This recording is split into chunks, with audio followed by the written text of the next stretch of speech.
Now this morning it is really cold out. It's in the low 20s. I came out to the garage, flipped the battery chargers. I want to get back into the shop downstairs. I had 2 cups of coffee this morning.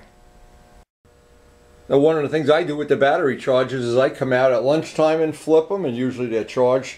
So I have 1 battery charger for every 3 motorcycles, and then come out just before dark when I lock up the garage, so I have each bike gets a hit on the battery charger, like getting a drink of vodka in this cold weather. So today I'm at the part of the job where it's skim coating the Bondo, and I'm going to show some of the tricks and tips that I've used over the years. There's a lot of Bondo on this tank. This tank was really rough when I got it. There's a lot of Bondo on that fairing, but I think I did a pretty reasonable job. Hopefully I can pass some of the tips on to you in this video. We're going to be doing skim coating for the next day or 2. Now the original Ferrari paint job, there was a lot of Bondo on that. I took my time.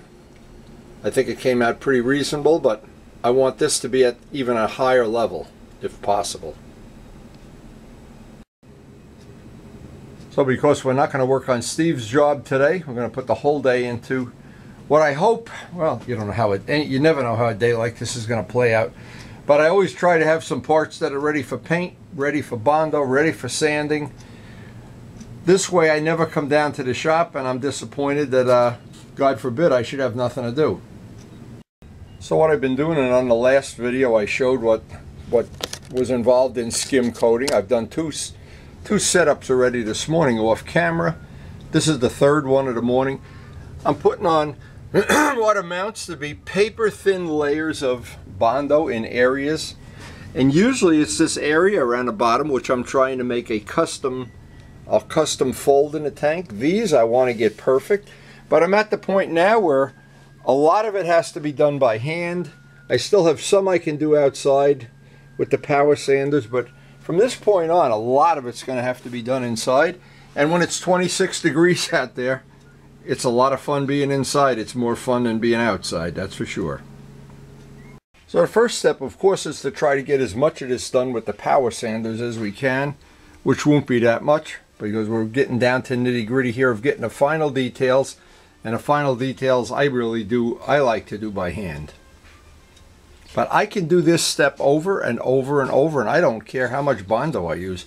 When that's done and I get the primer, I want that to be as error-free, as flaw-free as possible.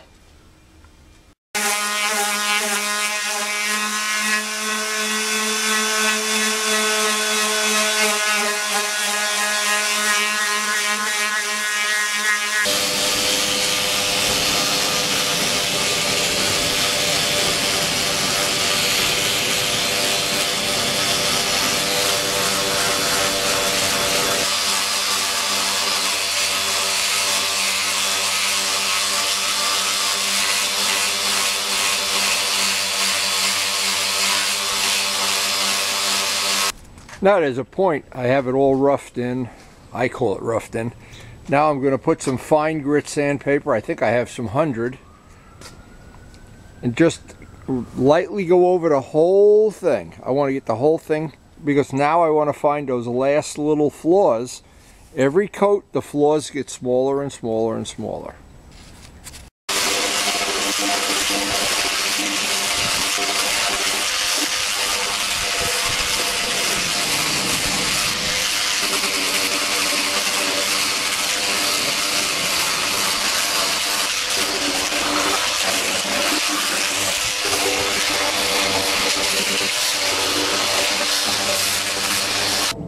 Well, for now we're done with the power sander. It's time to get inside, have about 7 more cups of coffee, and do some more detailing on this part.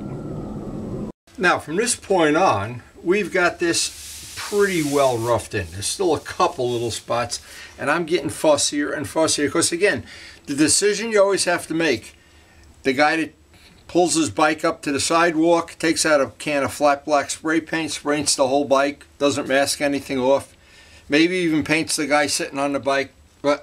Or at the other end of that, where you take many hours of sanding and most of all detailing. Now detailing, once this is roughly the shape you need, I'd like to have the skin, the final part that's going to touch the primer have sanding scratches in it as well as the metal, because I'm going to get a good mechanical bond. Without that, I run the risk that I'm going to get a bubble in the paint or some other god-awful thing. Now, what I thought would be productive to show, since we're trying to share information, and believe me, I've learned all this stuff the hard way, you need to have a few basic tools, and I wanted to show what they are. This is a soft block, about $5 in a body shop supply. The reason it's soft, you can go around corners. Then you have a medium to a hard block. This is not going to go around corners, but it will just a little bit go around. And then you have a really hard block. This isn't going to bend at all. This is basically for when you want to get into a corner or around here. Now, but I found a couple of things you would never think work great. Nail files from the beauty shop supply. I found places where I can get, and one of them is right down in there. I'm just looking here, just without even thinking. Out in the back here, I want to get a nice radius. Good old-fashioned nail files. You can use them wet, you can use them dry. They also make a thing called pollywogs. Tadpoles or pollywogs, I'm never sure about frogs anyway. But they come in various shapes. Now, as an example on this, we have one here that's got a radius in it, a nice radius. Well, that, believe it or not, is exactly that radius.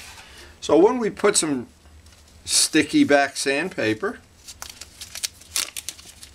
just to give a little demo of this, because it's this carving of the Bondo that seems to be the hardest thing in the world for a lot of people. Now, it's hard, but it's not impossible. It's a learned skill, like playing golf or tennis or whatever. Riding a bicycle, riding a motorcycle. That makes it that edge there is going to be perfect. Now, what I'm trying to avoid, at some point in time, there may be little spots where I want to put that red filler, but to minimize it, to have the minimum or none. These little tadpoles, pollywogs, frogs, whatever you want to call them, to work a radius like that, that's so nice and handy. But the best thing is you can actually use the roll of sticky back sandpaper. Now, an example is this curve up here. This curve, without a tool, if you just do this by hand, it's going to be this. If you don't have a tool to get in there, and making these little sanding tools is very, very, very simple. And almost no money at all. I think you could get everything that I have for 10 bucks in a body supply store. Down here is a radius I want to get in.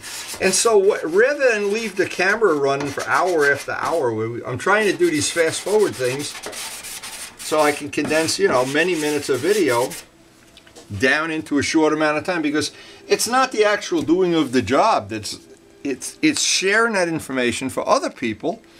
And whether you enjoy doing this or you just like to watch other people do it, or at least what you have at the end of it, you have an appreciation of how much work goes into restoring and turning it into a showpiece. It's really a labor of love. There's no other way I can describe it, a labor of love. Some of the other little things I do is, now I'm going to be doing a minimum of sanding here in the shop, but the dust will all go down into the towel. Then I take the towel outside, shake it out at some point in time, throw it into the laundry machine, and that's the end of that. And of course, underneath it, you have another towel. So that makes that dust, if you don't have this, the dust winds up all over the room. The towel acts like a dust magnet. And all these little, I wanted to show these up close because we don't have a good macro lens. These cameras are notorious for having not a good macro lens. And by the way, those batteries, I've used all 6 of them that came from Amazon that were 2 for $6. They're working right now. See, that's that. Picture that radius. And I think a whole set of these is only about 10 bucks, so you can be a big spender. But this has an infinite amount of diameters. The hard block. Having these tools, these are the tools you need to do what and you can go buy these really sophisticated files and sanders and saws, and I haven't found it to be necessary. What you really need is just to practice your craft, and at some point in time you will get good. It's like practicing anything. Now, believe it or not, one of the hardest shapes to get, because this is not This is not a constant curve. It's a curve, and a curve. So what I've been trying to do is just with the soft block get a nice blend on this. And because I do, and I suggest everybody do, as much of it by feel. Don't look at it. Looking at it, you make yourself crazy. It's the feel that matters. If you go in one direction, the opposite direction, front, and it just takes time, you'll eventually rough in the shape. And I want to leave this surface scratchy and rough. I want the first couple of coats of primer to really get a bite on this. I see there's still, I'm just trying to be very fussy, but there's still, it's got a curve, and a curve. But because we filled in where those clip-ons were, it looked like that was going to be pretty simple.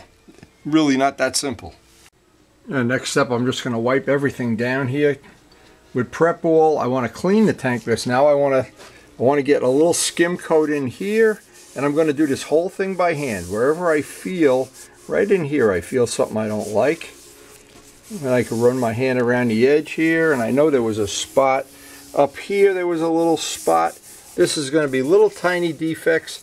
And this radius here, I want to make this radius right here. It changes shape. Put a little more material in there and carve it in. Very time consuming, but the end result is we'll have that finish that we're looking for.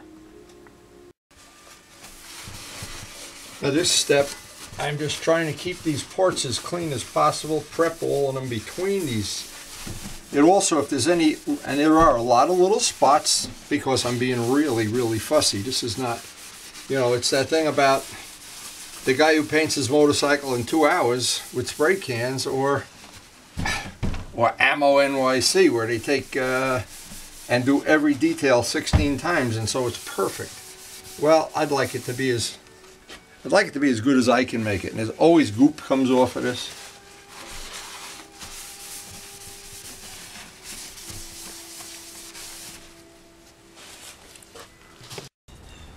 And this is one of the ways of keeping your shop half clean anyway. Use the oldest towels for jobs like this. Again, these towels at Walmart are $2.95 a piece. So when you get one all dusty like that, just shake it out.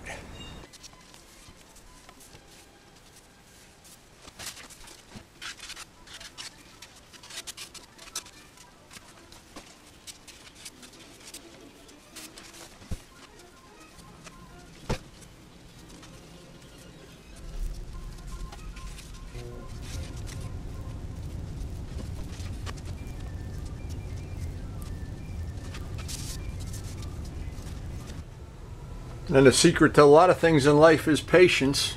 Bondo work happens to be one of them. That's going to dry. We give it a good half an hour or so to dry. Although I do like to let the stuff dry overnight. I don't know why. Just old school habits, I guess. But this Bondo, just for reference, that let's get the label out here. This does dry in about 20 minutes and turns to powder, and it's been very easy to sand. I always leave what's left on the top of the box just to make sure that it's kicked off totally. You don't want to sand it when it's wet. But again, if we were in a summer day, you put this out in the sun, heat will accelerate the cure. Cold, if I put it out in the garage, it'll take twice as long. And that's true of all polyester resin. Now what's going to happen in the next couple of days, day or so, I don't know how long, but until I get this to dry and get this coat sanded out, power sanded, then hand sanded, and I just have to practice patience, because in the end, if it takes an extra day or so, it doesn't matter at all. But what does matter, if it really looks that I'm happy with it and that I know I've done the best job I can. Anyway, I hope you enjoyed the video, and hey, keep sanding Bondo. Thanks for watching.